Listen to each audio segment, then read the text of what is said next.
A graça e a paz de Jesus, o nosso Senhor, e o amor de Maria, nossa mãe, sejam com todos nós. Seja bem-vindo ao nosso canal, faça sua inscrição e compartilhe esse vídeo com seus amigos. Meus irmãos, todos já devem ter ouvido aquela velha, decrépita e carcomida história protestante de que os padres são proibidos de se casar para que não tenham herdeiros, e não tendo herdeiros a quem deixar a sua herança, dessa forma seus bens ficariam para a igreja, para que ela ficasse sempre mais rica. O problema é que esse conto da carrochinha é repetido em livros de história, muitas vezes contaminados por mentes anticatólicas ou antirreligiosas, que vão reproduzindo essa história esdrúxula, que só não é cômica porque é trágica. Assista, por exemplo, esse vídeo. A igreja proibiu o casamento para que os padres não tivessem herdeiros. No auge da Idade Média, a igreja atingiu o ápice de suas riquezas. Então, para não correr o risco de perder alguma coisa para herdeiros, eles proibiram o matrimônio. O fato é que esses argumentos estão de alguma forma vinculados a ideologias políticas, como a marxista, por exemplo, que pensa que tudo na história está relacionado com o capital e com o dinheiro. Primeiro, os sacerdotes, eles têm em Cristo o seu espelho, e Jesus não era casado. O apóstolo Paulo dizia que o homem solteiro cuida das coisas de Deus, e o casado cuida em agradar a sua esposa. Sendo solteiro, o sacerdote pode se dedicar em tempo integral ao seu ministério. Se você conhecer um pastor que seja um bom homem e honesto, ele te dirá o quanto a sua família padece pelo fato de ele ser pastor. Eu sei muito bem, mas muito bem o que é isso. Mas para se ter uma ideia da origem dessa doutrina, desse ensinamento da Igreja Católica em relação ao celibato dos sacerdotes, ela remonta ao Concílio de Elvira, que aconteceu entre 295 a 302, ainda sob o Império Romano. Em seguida, no Concílio de Nicéia, ocorrido em 325, entre os 20 cânones estabelecidos nesse concílio, o terceiro dizia: nenhum deles deverá ter uma mulher em sua casa, exceto sua mãe, irmã e pessoas totalmente acima de suspeita. Assim, ao longo dos séculos, as legislações sobre o celibato foram aos poucos tomando forma. Mas foi o Papa São Gregório VII que consolidou definitivamente o celibato como norma para os ordenados. E assim pôs fim a uma série de bagunças que vinha sendo causada por pessoas que queriam se utilizar da igreja. Os padres diocesanos, que não são ligados a nenhuma ordem religiosa, não têm nenhuma obrigação de deixar os seus bens para a igreja. Ou será que eles seriam filhos de chocadeira? Não teriam eles pais, irmãos, tios, primos, sobrinhos, como herdeiros a quem deixar os seus bens? No livro Perguntas e Respostas sobre o Celibato Sacerdotal, de Dom José Cardoso Sobrinho, encontramos: os padres diocesanos celibatários não perdem o direito de propriedade e continuam a ter herdeiros. Herdeiros não são somente filhos, mas também outros parentes, conforme a lei civil de cada país. O patrimônio do padre diocesano é distinto do patrimônio da igreja. Não entra na categoria de bens eclesiásticos, conforme o cânone 1257 do Código de Direito Canônico. O padre diocesano, portanto, tem direito de fazer testamento e dispor livremente sobre quais serão herdeiros dos seus bens temporais.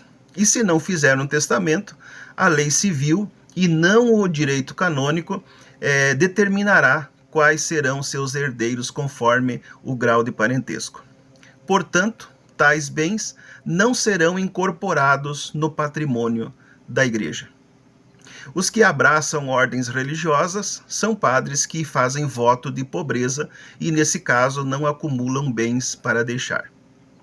Pensar que a igreja se apropria dos bens dos padres depois da sua morte é bem típico de mentes doentes que julgam os outros pela própria régua, Ou seja, se rouba riquezas através de malabarismos psicológicos, imagina que a Igreja Católica também faça o mesmo. Mas vamos ouvir aqui um trecho de uma fala de um senhor, um alto consagrado bispo, que este sim gosta que os membros da sua igreja deixem a sua herança para a sua igreja. Ouça aí. Você, minha amiga, você, meu amigo, senhor, senhora, pessoas que têm bens, que têm propriedades, que têm riquezas. Olha, presta atenção. Se você quer fazer algo que agrade a Deus, que vai beneficiar outras pessoas, antes de você morrer, antes de você passar para a eternidade, deixa o que você tem para a igreja. E agora, mudando um pouco de assunto, eu gostaria de falar sobre o pastor Walter Rea, que foi pastor adventista e escreveu um livro chamado A Mentira White, ou também A Mentira Branca, uma espécie de relato de pesquisas em que ele descobriu que a cofundadora da Igreja Adventista usou em seus textos, em seus escritos, fontes não creditadas. É claro que, ao revelar as suas descobertas, elas causaram uma série de tumultos entre os seguidores e os defensores da inspiração divina dos textos da Senhora Ouro Branco. A partir disso, muitos adventistas passaram a questionar a autoridade e a honestidade dos escritos da grande profetisa, a quem até então a maioria atribuía um dom espiritual de profecia. Já havia dezenas de alegações de fraude por plágio em relação aos textos da Senhora Ouro Branco. Mas Rea afirmava que, segundo seus estudos, entre 80% e 90% do que ela escreveu era puro plágio. Em sua pesquisa minuciosa, Rea chegou a citar 75 livros dos quais, segundo ele, a Senhora Ouro Branco roubava escritos. E, pasme, até livros de ficção foram plagiados. Os defensores da divina inspiração da Senhora Ouro Branco começaram então a tentar compreender melhor a questão da inspiração e a extensão dos empréstimos literários para tentar distanciá-los de plágio ou de roubo de ideias. De acordo com alguns pesquisadores, a Senhora Ouro Branco poderia ter sido vítima de doenças mentais como resultado de uma pedrada na cabeça em sua infância, o que poderia ter produzido alucinações e delírios que seus seguidores entendiam como visões, revelações e profecia. Mas não se tem nada de específico sobre isso, até porque na época a ciência não dispunha de todo esse aparato, que se tem hoje para chegar a um diagnóstico preciso. Donald McAdams, presidente do Colégio Adventista do Sudoeste em Keene, no Texas, disse que a importância do empréstimo literário ou plágio não pode ser superestimada.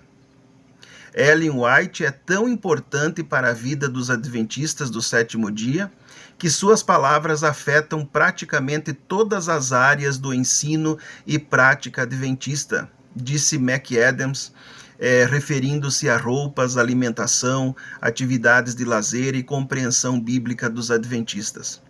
Considerar suas palavras como possivelmente derivadas de outra pessoa e não necessariamente a autoridade final introduz um elemento de caos no próprio coração do adventismo que nos deixa todos inquietos, disse McAdams.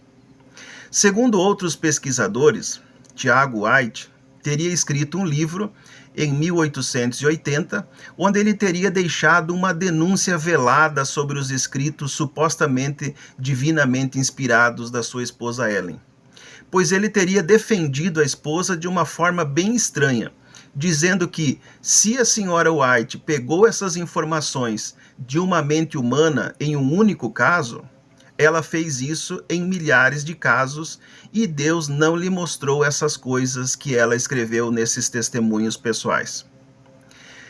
Tentando um contraponto, ou pelo menos uma defesa dessas acusações, os sabatistas contrataram um advogado especialista em direitos autorais, duvidosamente católico, para fazer uma investigação nos textos da senhora Ouro Branco. O título da entrevista já entrega o objetivo. Ellen White me comoveu. Por mais que ela tivesse usado material emprestado, com pouca honestidade, o Dr. Remick se comoveu ao ler os livros dela. Imagine ele dizendo isso em uma corte. A comoção que ele sentiu ao ler justifica qualquer crime que tenha sido cometido. Pessoal, e o Rodrigão? Ele anda meio sumido aqui no canal, né? O que será que ele acha da criatividade da escritora Ouro Branco? Vamos ver. Eu acho que a melhor explicação para mim, que é bíblica, ela foi sistematizada por uma mulher chamada Ellen White. A melhor explicação para mim, que é bíblica, ela foi sistematizada por uma mulher chamada Ellen White, que ela tem um livro chamado O Grande Conflito, em que pese que os adventistas do sétimo dia acreditamos que ela tem um dom profético. Eu vou deixar de lado esse detalhe do dom profético e vou analisar Ellen White apenas do ponto de vista de uma escritora. Como escritora, ela mereceria um título honoris causa de doutora em teologia, só pelo que ela estabeleceu o framework do grande conflito. Ela sistematizou de tal maneira o grande conflito entre o bem e o mal que essa resposta agora encaixa. Como é que começou todo o processo desde a criação do primeiro ser até hoje? Tá bom. É uma pataquada, eu nem vou dizer nada. Mas ao contrário da senhora Ouro Branco, eu vou deixar as fontes aqui na descrição do vídeo. Diante de todas essas besteiras que vimos hoje, devemos amar a nossa Santa Igreja, rezar pelo nosso Santo Padre e uns pelos outros para que estejamos imunes desse vírus do descaminho. Que a Virgem Imaculada seja o seu refúgio e a luz do Espírito Santo, a luz que guia os teus passos, e o sangue da cruz nos cubra para que nenhum mal nos alcance. Deus abençoe você e a sua família no nome de Jesus.